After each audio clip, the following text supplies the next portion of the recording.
eta keur nyaritakeun batur ku ari sing hade ka diri urang. Oh aing besi di istidraj bae lamun dibere kokocoran ku Gusti Allah harta loba jasa kemudian ieu aingna teu ibadah istidraj berarti lamun urang ibadah di kocoran nah ieu mah pangbubungah ti Gusti Allah.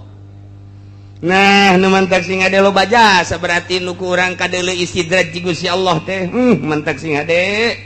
Aya hiji jelema ti manusia dijembarkeun ku Gusti Allah duniana tapi teu sieun bahwa eta adalah tipuan ti Gusti Allah istidraj ti Gusti Allah berarti nya teh kurang amal jeung kurang pemikiran moal kebal deui bakal kena siksa ti Gusti Allah.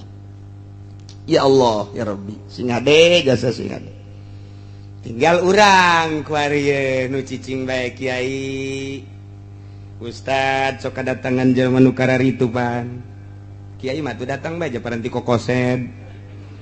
Atuh paranti kokosed deuk pilkada datang ka Kiai geus